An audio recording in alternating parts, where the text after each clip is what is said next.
I didn't think I was the kind of person who would ever question his own home. That sounds dramatic, but that's exactly how it starts, isn't it? Not with something obvious, not with proof, just patterns you start noticing when you shouldn't be paying attention at all. My wife and I had a newborn daughter, first child, first real experience of not sleeping more than 2 hours in a row. Everyone told us it would be like this. Everyone said it was normal. And for the first few weeks, I believed them. But then I started noticing something I couldn't ignore. Every single night, without exception, my wife would wake up at the same time, 2:13 a.m., not 2:10, not 2:20, exactly 2:13. At first I thought it was coincidence, but after a week, coincidence stops feeling like an explanation. She would quietly get out of bed, not rush, not hesitate, just get up like she was responding to something I couldn't hear. And she always did the same thing. She went to the nursery, stayed there about 25 to 30 minutes, then came back and went straight to sleep. No phone in her hand, no conversation, no explanation. When I asked her about it once, she just said, "Baby probably woke up. I didn't want to wake you." Simple answer, too simple, because I had checked the baby monitor app. There were nights when the baby didn't cry at all, not a single sound. Still, she went in every time, 2:13 a.m. So I started doing something I didn't tell anyone about. I started waiting. I would lie in bed pretending to sleep, watching the clock, listening to the room, and every night my body would tense a few seconds before it happened. Like my brain already knew the pattern before I did. 2:12, 2:13, she would move. Always. That's when I started feeling something I can only describe as discomfort. Not fear yet. Just the feeling that reality was slightly off. Like a sentence that almost makes sense but has the wrong word in it. Then came the small details. Her phone, always face down, always on silent, even during breakfast, even during conversations. She used to be casual with it. Now it felt controlled, intentional, like she didn't want it to exist in my line of sight. And then there was my brother, Daniel. He used to visit more often before the baby. He helped us move in. He was supposed to be close, but somewhere in the last few months, he just disappeared from normal interaction. Messages became short, delayed. Sometimes he would reply in the middle of the night, which I found strange but not enough to question directly. Because who questions their own brother for replying late? But that changed when I started noticing timestamps. Every message from him, every reply, even casual, "how's it going" conversations, were sent at exactly 2:13 a.m., same minute as my wife leaving the room. That's when I stopped calling it coincidence entirely. And I did something I still can't fully justify. I bought a baby monitor with audio recording. I told myself it was just for peace of mind, but deep down I already knew I was looking for something. That night I placed the camera in the nursery, acted normal, talked normally, went to bed like everything was fine, but I didn't sleep. I waited. 2:11 a.m. Nothing. 2:12 a.m. Silence. 2:13 a.m. She moved. I opened the app immediately. The screen lit up. Black and white night vision. My wife sitting in the rocking chair, holding our daughter, rocking slowly, too slowly, like she was trying not to disturb something invisible in the room. At first, it looked normal. Then I noticed something wrong. She wasn't humming to the baby, she was whispering, but her lips weren't always synced with the sound. Like there was another layer of audio I couldn't fully catch. I turned the volume up, and that's when I heard it. A second voice, clear, male, coming through the monitor speaker. "Is he still awake?" I froze, because that voice didn't belong in that room. And yet, I knew it. It was my brother, Daniel. My hand went numb, holding the phone. My brain tried to reject it before I even understood it, because there is no normal explanation for hearing your brother's voice inside your baby monitor at 2:13 in the morning, while your wife sits in the nursery acting like this is routine. Hannah didn't react like something was wrong.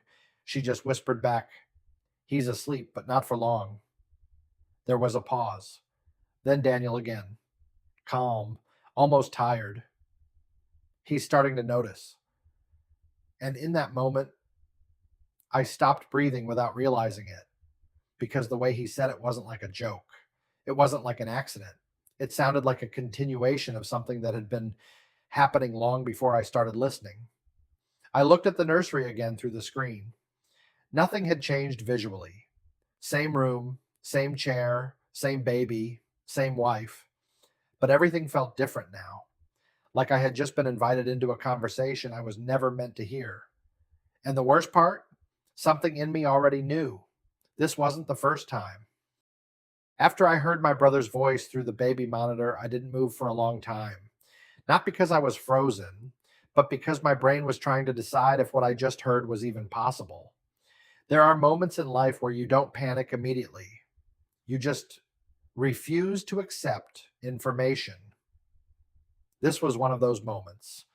My wife was still in the nursery, rocking our daughter, whispering like nothing was wrong, and my brother's voice had just come through a device that was supposed to only transmit sound from that room. I replayed the audio immediately, once, twice, a third time. Same result, same voice, same timing, 2:13 a.m. That number was starting to feel like it wasn't just a time anymore. It felt like a signal, a trigger, something that meant now. The next morning, I didn't sleep at all. I just watched my wife, trying to find something in her behavior that would make this make sense. But she was normal, too normal. She made breakfast. She laughed at something on TV. She kissed our daughter on the forehead like nothing in the world was wrong. And that was the first real problem. Because if she had been nervous or guilty or distant, I could have explained it. But she wasn't. She was stable, controlled, like someone who already knew how the day would unfold. At around noon, I checked my phone again. My messages with Daniel, my brother. I started scrolling back, looking for anything strange, and that's when I noticed something I had missed before. Every conversation with him had a gap, not missing messages, not deleted ones, just unnatural spacing, like his replies were never part of a normal human rhythm.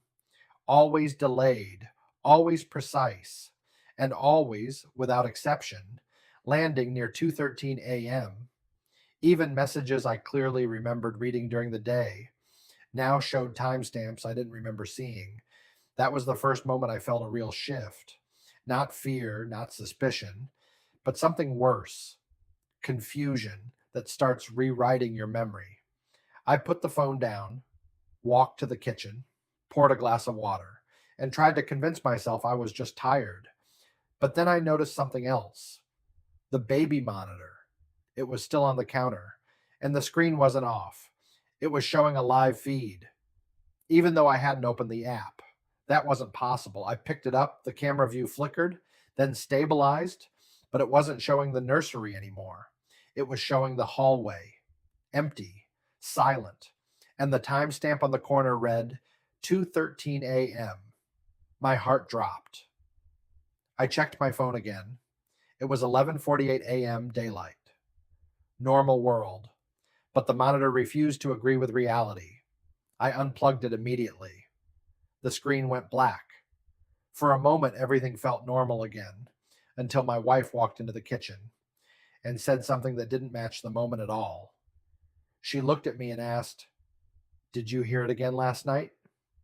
I froze. What? She didn't repeat herself immediately. She just stared at me like she was measuring my reaction. Then she said, "The voice." That was the second crack, because I hadn't told her anything about the audio yet. Not about Daniel, not about the monitor, nothing. So I asked her one simple question: "How do you know about the voice?" She hesitated.